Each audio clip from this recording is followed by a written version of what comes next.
شروع اللہ کے نام سے۔ ناظرین اکرام السلام علیکم۔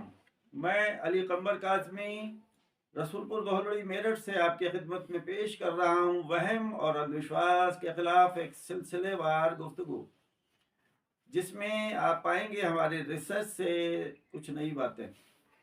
اللہ سبحانہ اس کائنات اور یونیورس کو خلق کرنے میں اکیلا اور یکتا ہے۔ اس نے کل کائنات کو بغیر تھکے پیدا کیا۔ جو کچھ زمینوں اور آسمانوں میں ہے ان سب جگہ کا وہ پالنے والا ہے، رزق پہنچانے والا ہے، زندگی دینے والا اور لینے والا وہی یکتا اللہ سبحانہ ہے۔ وہ قرآن کریم میں بار بار خود کو رب العالمین کہہ کر پہچنواتا ہے تاکہ کوئی بھی اس کی ربوبیت میں شریک اور پارٹنر نہ سمجھا جائے۔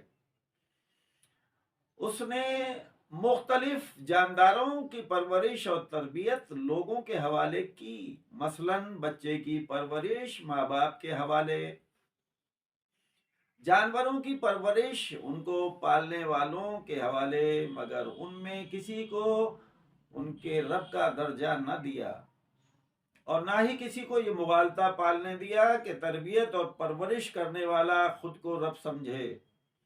اس نے اپنے بندوں کے ظاہری عمل سے تخلیق کا کام تو لیا، مگر اس وضاحت کے ساتھ کہ یہ کام بھی میرے حکم اور اجازت سے ہو رہا ہے۔ مثلا نطفے سے بچہ پیدا ہونے تک کا عمل اللہ نے اپنے خاص بندوں کو حکم دیا کہ وہ برابر اعلان کرتے رہیں کہ یہ بظاہر بچہ پیدا کرنے والا عمل اللہ کے ارادے اور حکم سے، اسی کی عطا سے ہوا ہے، اس لیے کہ جو خود پیدا ہوا ہو وہ خالق کیسے ہو سکتا ہے؟ کھلی ہوئی اور بالکل آسان سی بات ہے کہ جب یہ ساری کائنات رب العالمین کی بنائی ہوئی ہے تو اس کو چلانے والا نظام بھی وہی بنائے گا۔ دوسرے کی بنائی چیز کو اپنی عقل سے چلانا نہ عقل مندی ہے، نہ انصاف، نہ شرافت۔ جو چیز جس کمپنی کی ہوتی ہے اسے استعمال کرنے کا طریقہ بھی وہی کمپنی بتاتی ہے۔ اسی لیے اس کائنات کا مالک اور حاکم وہی ہے، اسی نے اس کائنات پر حکومت کا حق اپنے ہاتھ میں رکھا اور اس زمین کے لیے خود کے بنائے خلیفہ کو نامزد کیا۔ تخلیقی مراحل میں سب سے پہلے قلم، عقل اور نور محمدی کو خلق فرمایا۔ یہ قرآنی اصطلاحیں ہیں، ورنہ قلم سے اسے کیا لکھنا تھا؟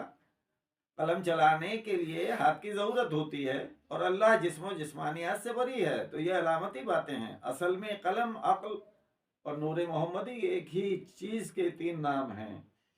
اس کے بعد پانی، زمین، آسمان، ملائکہ، جنات، روحیں، سورج، چاند، ستارے، انسان، اور اس کے بعد حیوانات اور پیڑ پودے وغیرہ خلق فرمائے۔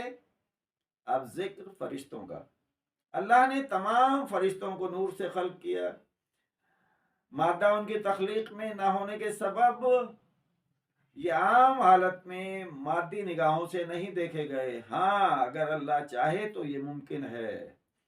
مثال سورہ مریم میں ہے کہ اللہ نے جبرائیل کو اچھے خاصے آدمی کی شکل میں جناب مریم کے پاس بھیجا۔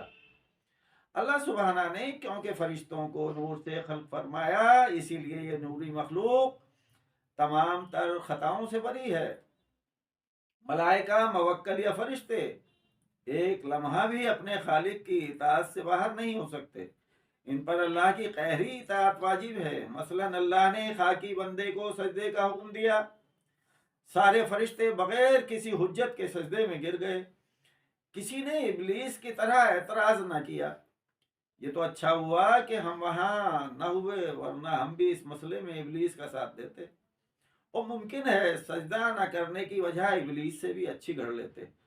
خیر، بات ہو رہی ہے فرشتوں کی، ان کی تعداد کتنی ہے اللہ ہی جانے۔ البتہ ان میں بے شمار اپنے خالق کی عبادت میں، کچھ قیام میں، کچھ قعود میں، کچھ رکوع میں، کچھ سجدے میں، یعنی اپنے روز تخلیق سے جس رکن میں ہیں وہیں رہیں گے، اور دوسرے رکن میں بھی داخل نہیں ہو سکتے۔ ان میں سے کچھ کاروبار نظام کائنات پر معین ہیں، جنت، دوزخ، عرش، فرش، بارش، طوفان، ہر مقام پر فرشتے معین ہیں۔ اصل میں انہیں ہی موکل کہا جاتا ہے۔ اب ذرا غور و فکر کا مقام ہے کہ ابھی 1-2 دہائی پہلے تک کئی جگہ ایسے شیطان پائے جاتے تھے جو کئی موکل اپنے قبضے میں بتاتے تھے۔ پاکستان میں تو ابھی بھی یہ دعویٰ کرنے والے خبیث موجود ہیں۔ باقی کل